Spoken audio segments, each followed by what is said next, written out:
Alvin, you've taken a fascinating approach to the concept of naturalism, that the substance of reality is only physical, and you use an evolutionary argument. How does that work?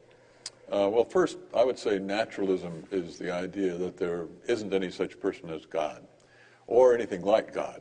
So naturalism is stronger than atheism. You could be an atheist without rising to the full heights or descending to the full depths of being a naturalist. So if you didn't think there was any such person as God, but you thought there was something like Plato's idea of the good, let's say, then you would be an atheist but not a naturalist. And my argument is against naturalism, really.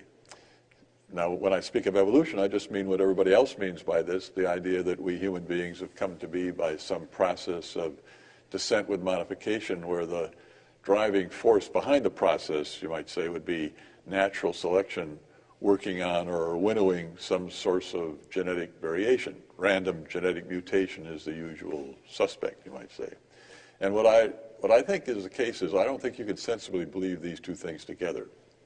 I mean, it often seems like people think of evolution as a pillar in the temple of naturalism, but I think they conflict with each other. That's fascinating thought. So let's understand it, because most people would say just the opposite, that if evolution is one of the cardinal proofs of naturalism and that the world is only physical. I mean, that's what people would tend to think. Yeah, that's what some people think, and I think those people are wrong. I think, as I say, you can't sensibly believe in both naturalism and evolution. This argument has to do with the reliability of your cognitive faculties, like memory and perception, a priori intuition, or mathematical and logical intuition. Maybe there are others, induction, let's say, whereby you know something about the future by virtue of knowing about the past, etc. These cognitive faculties, I think if you accept naturalism and evolution, you can't think of your cognitive faculties as being reliable, as giving you the actual truth about the world. And the argument goes like this. If you're a naturalist, you'll probably also be a materialist about human beings. You'll think that human beings are material objects. They're not souls, immaterial souls that have a body or own a body or work in a body or whatever. They are material objects. The only thing that exists are material, physical objects, and nothing else exists. Right. So if that's the case, then you'll be a materialist. And if you're now suppose we think about not ourselves, but about creatures on some alien planet that are a lot like us, maybe a planet revolving around Arcturus. So these creatures, let's suppose that for them naturalism holds. As things stand for them, naturalism is true. And also that evolution holds, and also these people then are material objects. These beings, creatures, are material objects. So what is it that causes their behavior? Well, what causes their behavior in a sort of proximate sense will be their neurology, the states in which the brains are. So a bunch of neurons fire, send a signal down a nerve, let's say, to a muscle, causing it to contract, and my arm goes up. That's how behavior gets there, right? So behavior is caused by their neurology, and also their beliefs, what they believe, and the content of their beliefs. That's also caused by their neurology. Now, given that evolution is true, that these creatures have come to be by virtue of natural selection, winnowing some form of genetic variation, we can take it for granted that their behavior is adaptive. It enhances their fitness. It leads to survival and reproduction. And if that's true, then the same thing will go for what causes their behavior, namely their neurology. We can think of that too as being adaptive, causing the right kind of behavior, therefore being such as to promote survival and reproduction. Now, the neurology that causes their beliefs, that causes their behavior, also causes their beliefs. And now the question is, okay, suppose their behavior and their neurology is in fact adaptive. What about their beliefs? What about the truth of these beliefs? Well, I think you can see that it doesn't matter about the truth of these beliefs.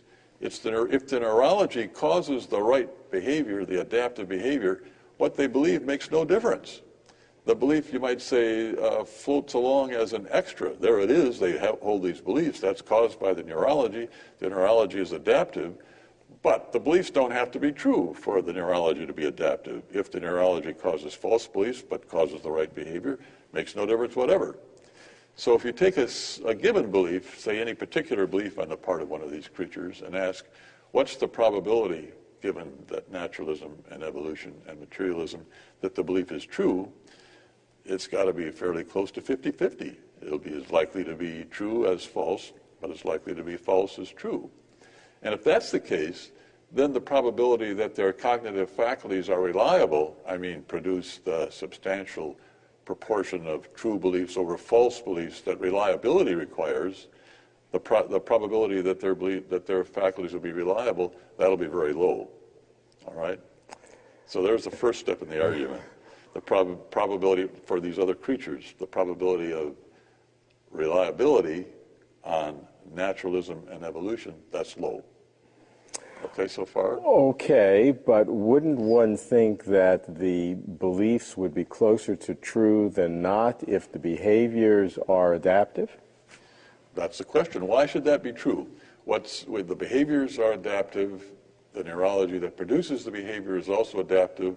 That neurology also produces these beliefs. But as long as the behavior and neurology are adaptive, what does it matter whether the beliefs are true or false? It makes no difference to the adaptiveness. Natural selection is interested in adaptive behavior. And in adaptive causes of behavior, say neurology. It doesn't give a hoot about whether your beliefs are true or false. You can believe whatever you want as far as natural selection goes, as long as you behave in the right way. Okay, so if I give you that, where are you taking me? Well, that's the first step. Now, next, if that holds for these creatures, then it's got to hold for us as well, right? If that's the way things stand with them, then for us too, it's true that if we're produced by evolution and if naturalism is true, then the probability that our beliefs, that our cognitive faculties are reliable, that probability will be low. Now, if you understand and see that if you believe naturalism and evolution and see that the probability of your beliefs of your faculties being reliable given naturalism and evolution is low, then you have a defeater for the proposition, for your natural instinctive belief that your cognitive faculties are reliable. We all assume that our faculties are reliable, and I would say quite properly so. But you get a defeater for it, a reason not to hold that belief, a reason to reject it, to give it up. You get a defeater for that belief in your belief that, in your belief that naturalism and evolution are true, and then you're seeing that the probability of your faculties being reliable, given naturalism and evolution, is low. So that's the second step. Anybody who sees this has a defeater for R, the proposition that his faculties are reliable. And then the next step is, if you have a defeater for R, you have a defeater for any belief that you take to be produced by your cognitive faculties. I mean, just as if you have a defeater for your initial impression that this thermometer is reliable, then you also have a defeater for any particular belief you've formed on the basis of what it says. Okay, so then you've got but of course that's all of your beliefs. All of your beliefs are produced by your cognitive faculties, right? So you've got a defeater for all of your beliefs then, in which case you also, of course, have a defeater for naturalism and evolution, that combination itself. So what you're saying is that it becomes self-referentially destructive. Yeah, it's like shooting yourself in the foot, you might say, right? Or do we have like total skepticism? Now I just don't know anything? I think that's what what I think a naturalist should really conclude, that he doesn't know anything. He could be right, he could be wrong. He has to adopt a position of complete skepticism. Everything depends on that first probability, where you're taking a correlation between the behavior and the belief as 50-50. Right? Yeah, substantially something like that, right, yeah. Yeah, so that I think is the crux of the matter. intuitively, I would not be there. I would be at I wouldn't be at 100% belief correlated to behavior, surely, but I'd be much closer to 100% than 50%. Why should I be at 50? Well, I mean, I think the reason you intuitively recoil from the suggestion is we all naturally assume that our cognitive faculties are reliable, and we all naturally assume that there is a close causal connection between the content of our belief, what we believe, and how we behave, what our behavior is like. But this is really an assumption. I mean, why should we think that is in fact the case? Again, what we've got is adaptive neurology, adaptive because it produces adaptive behavior, producing adaptive behavior, and also causing belief. So your argument is that the belief is what some people call an epiphenomena, that it looks like it's real, but it's just a product and has really no causal and no relationship to the actual behavior. Something like that. I mean, there will be connections between belief and behavior, counterfactual connections, you might say. If the belief had been different, then the neurology would have been different too, and if the neurology had been different, then maybe behavior would be different. But still, it's the neurology that's doing the causing of the behavior, not the belief. Okay, but if we move this forward, if that's true at instant one, T1, where the behavior is one way for adaptation and we have this belief where we're not sure whether it's real or not, that belief will then have other effects. And that will be tested over time, wouldn't it? And so that belief will know if it's real or not because it will have other implications other than the first behavior. Well, it's not that the belief isn't real. There really are these beliefs. True belief. Yeah, a belief being true, right. That's the key, yeah. But that, again, that makes the very same assumption again, the thought that, okay, we can test these beliefs. We'll see how things turn out in the future. Right. I mean, two things about that. In the first place, you can't really give some kind of argument for your cognitive faculties being reliable. You can't sensibly do that because you're using your cognitive faculties. Any argument's going to have premises, and if you're relying on these premises, you're trusting your cognitive faculties. You're taking it for granted that they're reliable. That's where they come from, you know. And the same for your belief as to the connection between the premises and conclusion. So, as the great philosopher Thomas Reid said, if you want to know whether a man tells the truth, the right way to proceed is not to ask him. If you're wondering about that, you're not going to find out by asking him. Here, too, you can't really give an argument for your cognitive faculties being reliable you can't give an argument of any sort, really, because you'll already be presupposing that they're reliable in giving the argument. So you really believe that to take the two belief systems, evolution and naturalism, they conflict, and you can't logically hold them both? That's what I think. That's what I believe. It's not an argument against naturalism and evolution in the sense that it's an argument for its being false that naturalism and evolution are, in fact, the way the world is.